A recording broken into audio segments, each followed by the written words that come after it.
Hairdo. Hairdo for today. Kinulang pa tayo ng isa dito. Hairdo ng ina nyo.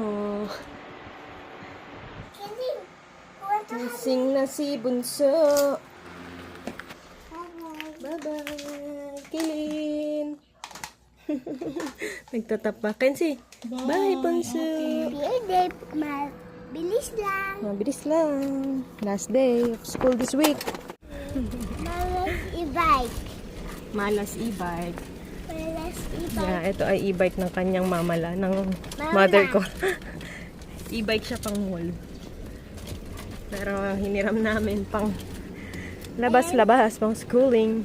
And melon. And meron na bubong. Bubong. Ipot bubong. Drink water bago mag-school. Let's go. Okay. 1 hour before, nagising na kami. Pero, ang tagal kumilos ni Martha. Naglalaro-laro pa siya. Siyempre, hindi ko naman siya pinaforce kumilos talaga ng as in mabilis ang kilos. Kaya sakto kami lagi sa school. Masyadong on time kasi nagpe-prayer na. Pag dumarating siya, nagpe-prayer na. Yung mga ganun. So, since kasi nursery pa lang nga siya, mahirap siyang i-force na pakilusin na agad right away. Siyempre, mape-pressure naman yung bata. And I want her to enjoy lang yung ginagawa niya. Kaya, ang bagal-bagal namin kumilo sa bahay. Pahabol pa. Singkit yung mata mo. Singkit. Pagbalik sa bahay, ayan, breakfast time muna. Toaster, nagaling pa sa tita ko, nagaling pa sa dorm ng ate ko, nagaling pa sa dorm ko nung college. Buhay pa siya, beshi wap. Ito nyo naman. Wag na, baka maawa pa kayo. Wag nyo nang tingnan. At ang ating housewarming gift from tita ko rin.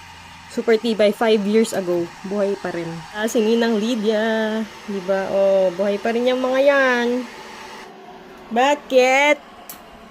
May bulilit. Itong bulilit. Yan, oh. Pak. Ay, hot yan. Pag nasa kusina ako palaging. Go na, go. We'll get the toasted bread. Go. Yan, ang ating chocolate cocoa. This is from my in-law. Sa father ni daddy. Yan o. Gawa niya to personally. As in, super sarap. And legit na legit. 100% cocoa. Oh, super chocolatey. Order na lang kayo dyan. Hey, napapromote pa nga ni. Yan na siya. O, diba? Tunaw-tunawin nyo lang yan.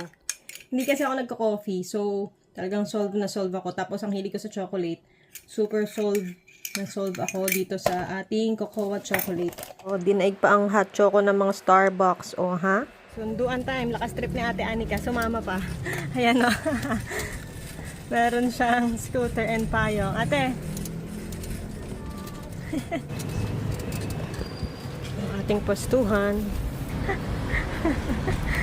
Nag-scooter. Yan yung entrance. Nabilang ko siya nito eh.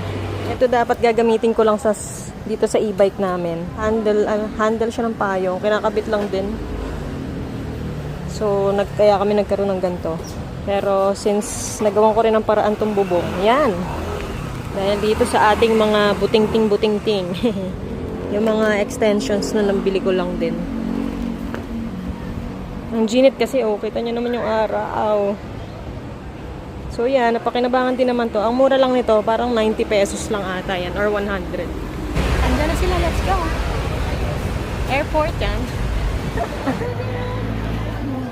Line up.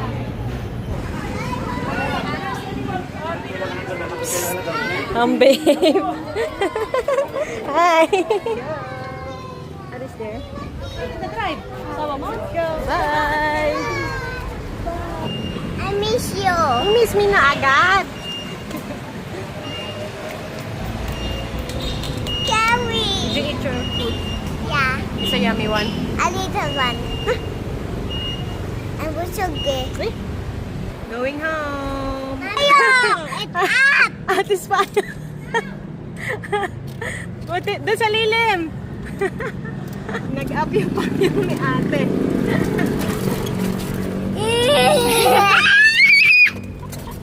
Ate, naayos na niya. Ate, scooterin pala eh. Ate scootering. We're here. Bye! Thank you for watching our Sunduan morning.